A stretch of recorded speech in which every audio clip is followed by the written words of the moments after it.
స్పష్టంగా మీనాక్షి నటరాజన్కి అన్యాయం జరిగింది. అన్యాయం చేసింది తెలంగాణ గాంధీ భవన్ నాయకుల అలా అనాలా, లేదా తెలంగాణ కాంగ్రెస్ నాయకులు అనాలా? ఎందుకు అంటే ఇక్కడ జరిగినటువంటి విషయం ఏంటంటే, రాజ్యసభ సభ్యులో నామినేషన్లో ఆమె చేసినటువంటి నామినేషన్ అఫిడవిట్లో తన మీద ఉన్నటువంటి ఒక కేసు తాలూకు వివరాలు తెలియచేయలేదంటూ ఆ కేసు తాలూకు వివరాలు నుంచి జిరాక్స్ కాపీతో సహా ఎన్నికల రిటర్నింగ్ అధికారికి సమర్పించడం, విచారణ చేయడము, వెంటనే ఇక్కడ ఆ నామినేషన్ తిరస్కరణకు గురైంది. కాంగ్రెస్ చేసిన తప్పిదం ఏంటంటే, ఎప్పుడైనా సరే నామినేషన్లో ఎప్పుడైనా సరే ఒక డమ్మీ ఇంకొక ఫైల్ చేస్తారు, లేదా ఇంకొక డమ్మీ అభ్యర్థిని నిలబెడతారు. ఇది తిరస్కరిస్తే అది తీసుకోవాల్సిన అవసరం ఏర్పడుతుంది. ఈ వ్యూహాత్మక తప్పిదం కాంగ్రెస్ చేసింది. ఇంకొక తప్పిదం, ఇక్కడ లీడర్లన్నీ విషపురుగులని నమ్మి పెత్తనం ఇచ్చింది. క్యాన్సర్ పొండులా ఎయిడ్స్లా వ్యాపించింది కాంగ్రెస్ పార్టీకి. ఇక్కడ బలమైన శక్తులు కాంగ్రెస్ పార్టీ, మళ్ళొకసారి చెప్తా ఉన్నాను, కాంగ్రెస్ పార్టీ అనుకుంటుండొచ్చు అంటే చిల్లర తిరిగి డబ్బులు తీసుకొస్తుంది కదా అని, మనం ఆ డబ్బులకు ఆశపడు, మనం డబ్బులు నడుస్తున్నాయి కదా, రోజు గడుస్తుందా అని చెప్పేసి వ్యభిచారానికి పంపిస్తే ఆ తర్వాత వచ్చే వ్యాధులకు బలి కావాల్సి ఉంటుంది ఆ కుటుంబం. ఏ విధంగా అయితే నేను చెప్పిన ఈ ఉదాహరణ ఖచ్చితంగా కాంగ్రెస్కు షూట్ అవుతుంది. నేషనల్ కాంగ్రెస్ లీడర్లారా ఒక్కసారి ఆలోచించుకోండి. మీకు డబ్బులు వస్తున్నాయి అని చెప్పి ఇక్కడ కాంగ్రెస్ వ్యవహారం చూస్తూ ఉంటే క్యాన్సర్ లాంటిదో ఎయిడ్స్ లాంటిదో ఎట్లా కబలిస్తుందో మీకు ఇదే ఉపేక్షిస్తే, ఇట్లాగే డబ్బులకు బ్రీఫ్ కేసులకు అలవాటు పడి మీరు బలహీనంగా ఉంటే మీ పార్టీని కబలించే అవకాశం ఉంది. గుండుగుత్తగా తీసుకెళ్ళి మమతా బెనర్జీ పార్టీ ఏ విధంగా అయితే మెర్జీ చేసుకోబోతుందో, మహారాష్ట్ర బాల్ ఠాకరే పార్టీ ఏ విధంగా సర్వనాశనం అయిపోయిందో, ఆ విధంగా కాంగ్రెస్ పార్టీ సర్వనాశనం అవ్వడానికి దగ్గరలో ఉంది. కొంచెమే అంటే గడప దొక్కడానికి అవకాశం ఉంది. ఎప్పుడు ముహూర్తం అన్నట్టే చూస్తూ ఉంది. ఒకవైపు నాయకులను గుండుగుత్తగా హోల్సేల్గా ఏదో చేసే ప్రయత్నం జరుగుతుంది. రెండవది, మళ్ళొక్కసారి కాంగ్రెస్ అంటేనే 30 ఏళ్ళ వరకు బాగుపడకుండా భయపడేలాంటివంటి నాశనం అయ్యేటువంటి చర్యలు జరుగుతూ ఉన్నాయి.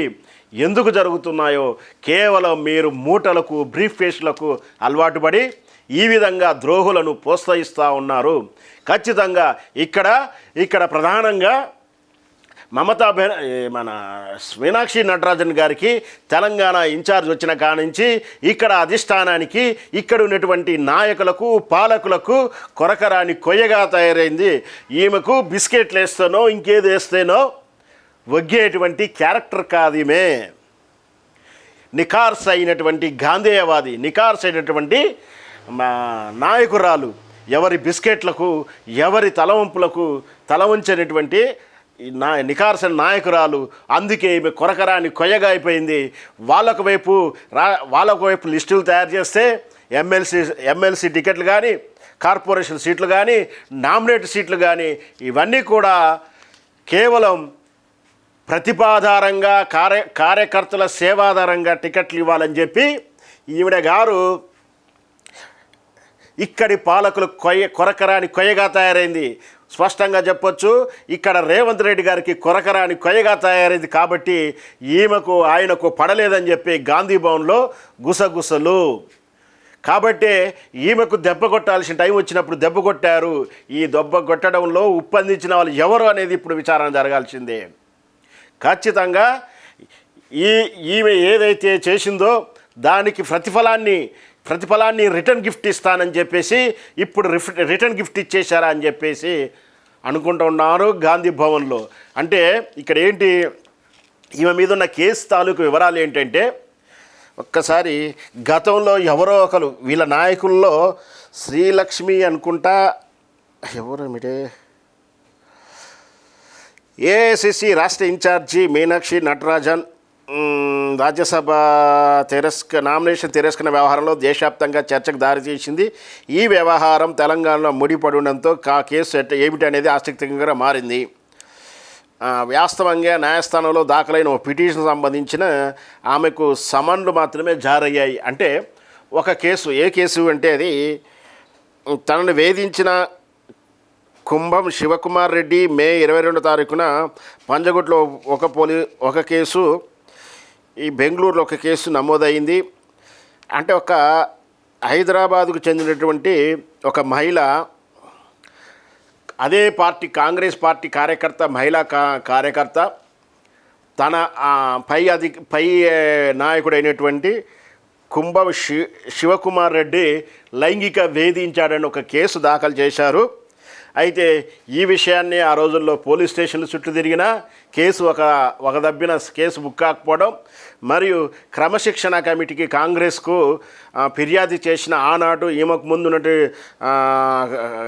ఇన్ఛార్జికి కానీ ఆమెకు తెచ్చినా కాలేదు.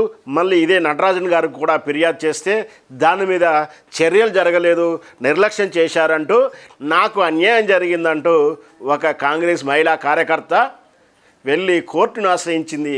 కోర్టు వాళ్ళు వీళ్ళు మీరు జరిగిన వాస్తవాలు ఏంటో తెలియచేయాలి, వచ్చి వివరాలు తెలియజేయాల్సిందే, అరెస్టు సమన్స్ కావవి, వివరాలు తెలియజేయడానికి కోర్టుకు అటెండ్ అవ్వాల్సిందిగా అని చెప్పేసి సమన్లు జారీ చేసింది. అంటే వీళ్ళు నిందితురాలు కాదు, అంటే ఈ కేసులో ఏమో నేరం జరగలేదు, కానీ అక్కడ జరిగిన నేరానికి బాధ్యతలు విచారణలో నిర్లక్ష్యం వహించారు. మీరు ఈమెకి న్యాయం చేకూర్చలో అలసత్వం వహించారు. కాబట్టి ఆమె చెప్తున్న ఆరోపణలకు మీరు సమాధానం చెప్పాల్సి ఉంటుందని కోర్టు వారు సమన్లు రిలీజ్ చేశారు. ఈ సమన్లో వచ్చిన విషయం నటరాజన్ గారికి తెలియదు. ఎందుకంటే ఆమెకు నెగిటివ్ ప్లేస్ అయినటువంటి నటరాజన్ గారికి ఉన్నటువంటి సొంత ఇంటికి వెళ్ళలేదు సమన్సు. గాంధీ భవన్ కేర్ ఆఫ్ అడ్రస్గా సమన్ వెళ్తే అక్కడ ఎవరు రిసీవ్ చేసుకున్నారో తెలియదు, వాళ్ళు ఈమెకు చెప్పారో చెప్పలేదో తెలియదు, ఇది అంత పెద్ద సీరియస్ అనుకున్నారో కాదో తెలియదు. కానీ ఈ విషయాన్ని తాను ఎన్నికల అఫిడవిట్లో పేర్కొనకపోవడం ఈమె చేసినటువంటి తప్పిదమనే చెప్పాలి. వాస్తవానికి అయితే ఇది కూడా పరిగణలోకి ఇవ్వాల్సిన అంశాన్ని, కానీ ఇవ్వలేకపోవడం వల్ల ఈ విషయాన్ని ఆమె బహుశా ఇట్లాంటి రాజకీయ నాయకులకు ఈ ధర్నాల విషయంలో, నిరసన విషయంలో, రైల్ రోకో, రోడ్ రోకో, వంట వార్పు లేదా ఇట్లాంటి అసెంబ్లీ ముట్టడి ఇట్లాంటి కార్యక్రమంలో ప్రతి నాయకునికి కేసులు ఉంటూనే ఉంటాయి. అవి దాంట్లో ఎప్పుడో అప్పుడు క్రిమినల్ యాక్టివిటీ, శిక్షించదగిన నేరాల్లో పెద్ద జాబితా ఉంటుంది, మిగతా వాళ్ళప్పుడు పెద్దగా ఉండదు. కొన్ని సందర్భంలో బయోండర్సే ఉంటాయి. అంటే ముందస్తుగా తీసుకుపోయి ఇంటిదే పోలీస్ స్టేషన్లో కూర్చోబెట్టుకుంటారు, కేసులు నమోదు కూడా ఉండవు, సెక్షన్ బెయిలబుల్ బయోండర్స్ ఉంటాయి అంతే. వీటిని అసలు రాజకీయ నాయకుడు కేసుగానే లెక్క చేయడు. లైంగిక వేధింపుల కేసు, మైనర్ అత్యాచార కేసులనే మేము నేరం చేయలేదు, మా కుమారుడు నేరం చేయలేదు, మీ శుద్ధ పూసలం, మేము సతీ సావిత్రులం అని చెప్పుకున్నటువంటి దుర్మార్గమైన రాజకీయ నాయకులు చూస్తూనే ఉన్నాం కదా. ఇట్లాంటి రాజకీయ నాయకులు ఖచ్చితంగా వీటిని లెక్క చేయరు, అసలు దృష్టిలో పెట్టుకోరు, మెమోరీలో కూడా పెట్టుకోరు. అదే జరిగి ఉండవచ్చు. కానీ కుట్ర చేయాల్సినటువంటి, ద్రోహం చేయాల్సినటువంటి, వెన్నుపోటు పడవలసినటువంటి నాయకుడు గుర్తుపెట్టుకొని ఇది ఆ బీజేపీ నెలకు ఉప్పందించినట్టు దుర్మార్గుడు, నీచ నికృష్ట నాయకులు అదే కాంగ్రెస్లో ఉన్నారు. ఇక్కడ భారతీయ జనతా పార్టీ రాజ్యసభలో వాళ్ళ కోటకు వచ్చేవి 2 సీట్లు మాత్రమే, అయినా 3వ అభ్యర్థిని నిలబెట్టింది. అంటే ఇక్కడ ఇంకొక కోణం ఉంది. వాళ్ళకు మరి 64 ఎమ్మెల్యేల స్థానం ఉంది. ఇక్కడ ఉన్న మధ్యప్రదేశ్లో కాంగ్రెస్కు వాళ్ళకు నాకున్నటువంటి 1 or 2 డిఫరెన్స్ 47, 48 అయితే కాంగ్రెస్ సరిపోతుంది, మిగతాయి కొంచెం బ్యాలెన్సింగ్గా ఉంటుంది. మరి ఈ బ్యాలెన్సింగ్ని సహజంగా ఏంటంటే న్యూట్రల్గా పెడతారు, గైరాజర్ అవుతారు, విప్ జారీ చేస్తారు, ఎవరికి అయ్యొద్దో అవి మురిగిపోతాయి అన్నట్టుగా ఉంటాయి. కానీ మరి భారతీయ జనతా పార్టీ 3వ అభ్యర్థి ఎందుకు నిలబెట్టింది అనేది ఇక్కడ ప్రశ్న. అంటే ఇక్కడ అంటే మధ్యప్రదేశ్ కాంగ్రెస్లో విప్పు ధిక్కరణ చేసి పార్టీని చీల్చి, క్రమశిక్షణ పేరు పార్టీని చీల్చేలా, పార్టీని హత్య చేసేలా కుట్ర చేసింది అని అనుకోవాలా? ఇక్కడ మిత్రులారా, ఈ మీనాక్షి నటరాజన్ ఇక్కడ జరిగినటువంటి వెన్నుపోటు సామాన్యమైన వెన్నుపోటు కాదు, దీని దీర్ఘకాలికమైనటువంటి ప్రయోజనాల దృష్ట్యా ఏంటంటే రాజ్యసభలో భారతీయ జనతా పార్టీకి మైనార్టీలో ఉంది. ఇప్పుడు మమతా బెనర్జీ పార్టీని లాక్కేసుకుంటున్నారు. మమతా బెనర్జీలో కూడా మమతా బెనర్జీ పార్టీలో కూడా ఎంతమంది ఉన్నారు అంటే రాజ్యసభలో 13 మంది ఉన్నారు. వీళ్ళని మింగేసే ప్రయత్నం చేస్తుంది ఒకవైపు. అంటే ఈ రాజ్యసభ నుంచి కానీ ఇప్పుడు కొత్తగా వచ్చేటువంటి వేకెన్సీ బహుశా నాకు తెలిసి 14 సీట్లు వస్తున్నాయి అనుకుంటున్నాను. ఆంధ్రప్రదేశ్కి 4 వచ్చాయి కదా, సో 3 అనుకుంటా. ఇట్లా రాజ్యసభలో అంటే సుమారు చూస్తుంటే కనుక ఒక 20 సీట్లు పెరిగే అవకాశాలు ఉన్నాయి. అంటే రాజ్యసభలో ఇప్పటి వరకు మైనార్టీలో ఉంది భారతీయ జనతా పార్టీ.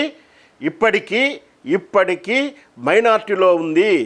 వచ్చి 12 సంవత్సరాలు అయింది, మేము అది చేశాం, ఇది పొడిచాం, ఇది చేశాం అని చెప్పే భారతీయ జనతా పార్టీ రాజ్యసభలో పప్పులు ఉడకలేదు. ఎందుకంటే రాజ్యసభ మేధావుల వర్గానికి సంబంధించినటువంటి రాజ్యసభ మేధావి వర్గానికి సంబంధించినటువంటి మేధావుల సభ అని కూడా దాని పేరు ఉంటుంది. ఆ రాజ్యసభలో అంత ఈజీగా వీళ్ళు చొచ్చుకు రావడానికి చాలా టైం పట్టింది. అందుకనే కుట్రలు కుతంత్రాలు చేసి రాజ్యసభలో మెజార్టీ వైపు వెళ్ళడానికి దగ్గరగా కుట్రలు బంతా ఉంది. అందుకనే ఒక్కొక్క ఓటు కూడా విలువైందే కాబట్టి ఎక్కడ కొడితే ప్రకంపనలు వస్తాయో అక్కడ కొట్టడానికి సిద్ధమైంది. అంటే ఇక్కడ రాజ్యసభలో మెజార్టీ కోసం కుట్ర చేయడం వెనక వాళ్ళ బిల్లులు పాస్ కావట్లేవు. మిత్రులారా, ఇప్పుడు చెప్తున్నాను మళ్ళీ క్లియర్గా, ఈ రాజ్యసభ సీటు ఇక్కడ మీనాక్షి నటరాజన్ ఓడిపోవడం ఆమె ఒక్కటే ఓటమి కాదు, కాంగ్రెస్ ఓటమి కాదు, యావత్ ప్రజల ఓటమిగా చూడాలి. ఎందుకంటే పార్లమెంటులో ఆ బలం సంపాదించినటువంటి లోక్సభలో బలం సంపాదించినటువంటి భారతీయ జనతా పార్టీ కేవలం 21 మెజార్టీ సీట్లతో అయినా సరే అధికారంలో ఉంది. అక్కడ చేసిన చట్టం రాజ్యసభలో వీగిపోతూ ఉంది మెజార్టీ లేకపోవడం వల్ల. అందుకే ఈ రాజ్యసభలో కూడా వీళ్ళు మెజార్టీ తీసుకొస్తే ఇక ఉక్కు చట్టాలు, భయంకరమైన చట్టాలు రాబోతున్నాయి.